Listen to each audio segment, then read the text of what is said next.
पिछले क्लास में हम लोगों ने देखा कि कैसे इतिहास में कुछ कुछ शब्दों का मतलब बदल गया। जैसे कि हम लोगों ने पिछले क्लास में एक शब्द को, खास करके एक शब्द को बहुत लोग जो समझ नहीं पाए थे, वो शब्द के बारे में हम लोग जानते हैं और मतलब कि फिर से उसको डिस्कस करके उसके बाद हम लोग दूसरे टॉपिक पे ध्यान देते हैं। कल हमने एक टॉपिक पे एक शब्द का बात किया था कि जो कि मतलब कि फॉरेनर शब्द था। जैसे कि कैसे पहले फॉरेनर का पहले मतलब क्या होता था और आज का क्या मतलब होता है।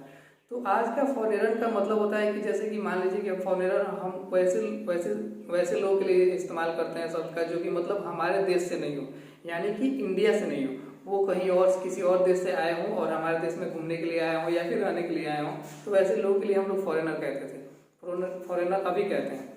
और देखिए, जो फॉरेनर शब्द का इस्तेमाल पहले के लोगों ने किया है वो इस क्रम में किया है कि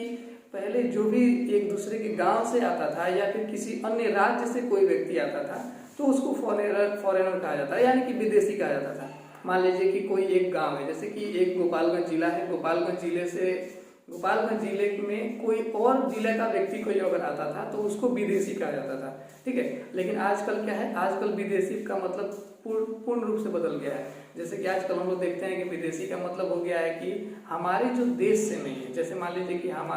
इंडिया में कोई और कंट्री से लोग आते हैं तो उसको हम लोग विदेशी कहते हैं। और देखिए, अगला आज का हम लोग का टॉपिक है हिस्टोरियंस एंड देयर सोर्सेज, मतलब कि इतिहासकार और उनके जो सोर्सेज थे, जैसे कि इतिहास लिखने में किन किन चीज़ों का उन्होंने मुख्य रूप से इस्तेमाल किया, उसके बारे में हम लोगों ने जानेंगे। क्या है कि पहले के इतिहासकार होते थे तो पहले पेपर्स कम होते थे, या फिर मतलब जो इतिहासकार पहले अब जो इतिहास होते थे वो बहुत कम मात्रा में लिखे जाते थे। जिसको मतलब मान लीजिए कि अगर पहले का हम लोग को इतिहास जानना हो तो हम लोग एक मतलब बहुत ही पुरानी किताबों को या फिर बहुत ही पुरानी किताबों को हम लोग देखेंगे, तब मोटा मोटी हमें अंदाजा लग सकेगा कि पहले का मुख्य इतिहास क्या रहा होगा किसी के बारे में। मान लीजिए कि हम लोगों को दिल्ली के बारे में जानना हो तो दिल्ली के बारे में बहुत सारी पुस्तकें लिखी गई हैं, दिल्ली के शासनकाल पर बहुत सारी पुस्तकें लिखी गई हैं। तो हमें अगर शुरू से जानना हो कि दिल्ली का इतिहास शुरू से क्या रहा है तो हमें वैसे किताबों को पढ़ना पड़ेगा जो कि सबसे पहले लिखा गया होगा, ठीक है। तो इतिहासकार, आज के इतिहासकार जो हैं वो पहले की किताबों को या फिर पहले की बातों को कैसे इतिहास में लिखते हैं, इसको लेकर के हम लोग बात करेंगे। जैसे कि मान लीजिए कि पहले की चीजें और आज की चीजों में, दोनों में इतिहास लिखने में क्या है कि काफी कुछ मामलों में काफी समानताएं देखी गई हैं और कुछ मामलों में काफी हद तक भिन्नताएं देखी गई हैं। समानताएं क्या देखी गई हैं कि पहले की कुछ जो सिक्के होते थे, कॉइन्स जो होते थे, सिक्के होते थे, या फिर पहले के मोनोस्क्रिप्ट होते थे, या फिर पहले की जो लेख थे, या फिर पहले की जो दीवारों पे जो शिल्पकार होता था वो होता था, तो उसको देख करके क्या होते हैं, आज के इतिहासकार जो हैं वो अंदाजा लगा करके लिख सकते हैं या फिर किसी और किताब के माध्यम से उसके बारे में जानकारी लेकर के और भी कुछ उसके बारे में लिख सकते हैं, ठीक है। तो इसी क्रम में हम लोग देखते हैं कि अब कैसे लिखा जाता था क्या। तो मान लीजिए कि पहले क्रम में जो पेपर्स बहुत कम हुआ करते थे, और पेपर कम होने के साथ साथ क्या था कि वैसे लोग भी बहुत कम थे जो कि मतलब कि जो लिख सके। मतलब कहने का मतलब है कि शिक्षा की भी बहुत अभाव थी, शिक्षित लोग भी बहुत कम थे जिसको कि किताब को लिख सके और पढ़ सके। तो पहले क्या होता था कि राज्यों में कवि रखे जाते थे या फिर जो भी उनके जो लेखक रखे जाते थे, जिसके कारण क्या होता था कि किसी राजा के पूर्ण शासन काल के बारे में उनको लिखा जाता था कि उनके शासन काल में क्या क्या घटनाएं घटी और क्या क्या मतलब कौन उनके शासन, वो राजा ने क्या क्या अपने शासन काल में क्या क्या महान जो मतलब चीजों जो बड़े बड़े कार्य हैं वो किए, कहाँ तक अपने राज्य को फैलाया, उनके राज्य में क्या क्या घटनाएं घटी, इन सारी चीजों को लिखा गया, ठीक है। तो वो जो लेखक होते थे वो लिखते थे इन सारी चीजों को, और मतलब इन घटनाओं को सभी लोगों तक पहुंचाने के लिए क्या होता था, जबकि हमारे पास टेक्नोलॉजी नहीं था, सारे मतलब प्रिंटर्स नहीं थे या फिर मतलब कुछ छापने के लिए और भी कोई चीज नहीं था। तो क्या होता था उस क्रम में एक इतिहासकार जो क्या करता था कि दूसरे किसी व्यक्ति को देता था कि वो एक किताब को देख करके वो दूसरा किताब लिख सके, ठीक है। ऐसे ही जब वो किताब लिख लेते थे तो वो तीसरे व्यक्ति को देते थे और वो चौथे व्यक्ति को देते थे, पांचवें व्यक्ति को देते थे, ऐसे मतलब कह करके बहुत सारे व्यक्तियों को किताबें देते थे। और इस किताब में अंतर क्या आता था, जैसे मान लीजिए कि एक व्यक्ति ने लिखा किसी के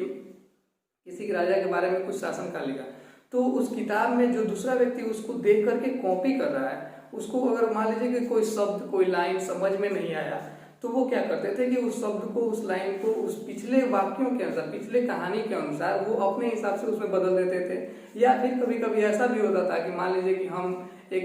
एक कॉपी राइटर है, हम लिख रहे हैं दूसरे किसी किताब में देख करके, और हमें लगता है कि ये जो घटनाएं घटी हैं इस घटनाओं के बारे में उन्होंने गलत लिखा है, तो हम क्या करते हैं कि उस घटना को अपने हिसाब से चेंज करके लिख देते थे। तो ऐसे क्या होता था कि ऐसे दूसरा व्यक्ति भी चेंज करके लिखता था, तीसरा व्यक्ति भी चेंज करके लिखता था, और पांचवा व्यक्ति भी, ऐसे बहुत सारे क्रम चलता जाता था। तो ऐसे में हम लोग देखेंगे कि अगर जो पहला किताब है और जो लास्ट वाला किताब हो, मान लीजिए कि जो 100वां व्यक्ति किताब लिख रहा है वो और पहला किताब, तो इस किताब में काफी ज्यादा डिफरेंसेज आ जाते थे। तो ऐसे में हमको किसी राजा के बारे में या फिर जिस राज्य के बारे में वो इतिहास लिखा गया है वो समझने में काफी ज्यादा मुश्किल होता था। तो इस मुश्किल को हम लोग इतिहासकार जो है मतलब कि आसानी से समझने के लिए और कैसे इन सारी बातों को मतलब कि सही बातों को लिखने के लिए क्या करते थे कि मोटा मोटी वो सभी की मतलब कि वो उनको जो वो इतिहास ढूंढना, वो किताब ढूंढना पड़ता था जो कि सबसे पहले लिखा गया होता था, या फिर